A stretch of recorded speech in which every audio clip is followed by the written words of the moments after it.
नमस्कार, मी संकेत Deshpande. Top news Marathi चॅनलमध्ये आपलं स्वागत. राष्ट्रवादी काँग्रेस पक्षाच्या 25व्या वर्धापन दिनी बोलत असताना राष्ट्रवादी काँग्रेस पक्षाचे शरदचंद्र पवार गटाचे प्रदेशाध्यक्ष जयंत पाटील यांनी मी केवळ 4च महिने प्रदेशाध्यक्ष पदावर आहे असं विधान केलं आणि राजकीय वर्तुळात एकच खळबळ उडाली.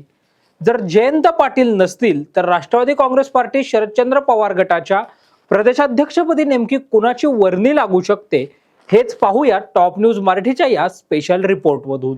फक्त 4 महिने. नोव्हेंबर नंतर मीच नमस्कार करेन, पण ही 4 महिने आपण एका दिलानं राहू. 2018 पासून जयंत पाटील हे राष्ट्रवादी काँग्रेस पार्टीचे प्रदेशाध्यक्ष म्हणून काम पाहत आहेत. अजित पवार यांनी वेगळी भूमिका घेतल्यानंतरही जयंत पाटील यांनी शरद पवारांसोबत राहण्याचा निर्णय घेतला आणि ते प्रदेशाध्यक्षपदी कायम राहिले. मात्र आता स्वतः जयंत पाटील यांनी मी केवळ 4च महिने प्रदेशाध्यक्ष राहणार असून नोव्हेंबर नंतर मी स्वतः नमस्कार करेन असं विधान केल्यानं राजकीय वर्तुळात अनेक तर्कवितर्क लढवले जात आहेत.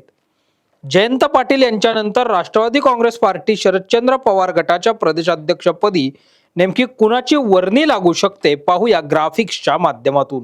रोहित पवार.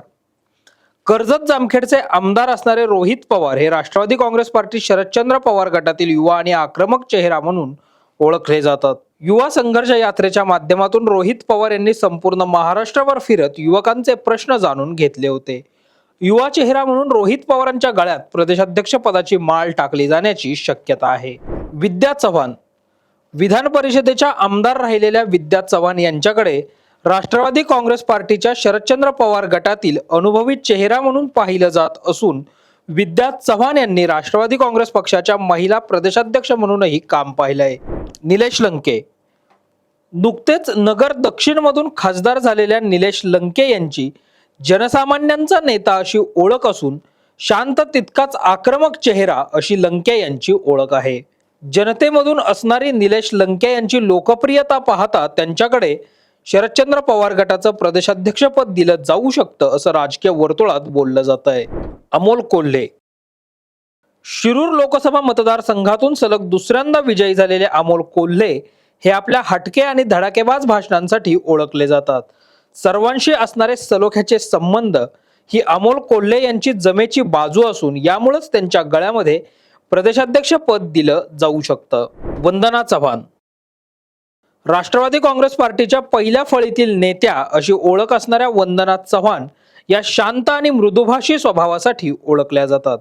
पुणे महानगरपालिकेत वंदना चव्हाण यांनी महापौर पद भूषवलं असून राज्यसभेच्या खासदार म्हणूनही त्यांनी काम पाहिलंय. दरम्यान जयंत पाटील यांच्यानंतर राष्ट्रवादी काँग्रेस पार्टी शरदचंद्र पवार गटाच्या प्रदेशाध्यक्षपदी या चेहऱ्यांपैकी कोणत्या चेहऱ्याला प्रदेशाध्यक्ष पदाची संधी मिळते की नवा चेहरा समोर आणला जातो हे पाहण्यासाठी मात्र आपल्याला आगामी काही दिवसांची वाट पाहावी लागणार आहे. अशाच ताज्या आणि महत्त्वपूर्ण बातम्यांसाठी पाहत रहा टॉप न्यूज मराठी. आपला महाराष्ट्र आपली बातमी. आणि हो, आता top news Marathi channel Jio टीव्हीच्या OTT प्लॅटफॉर्मवर तेही 24 तास.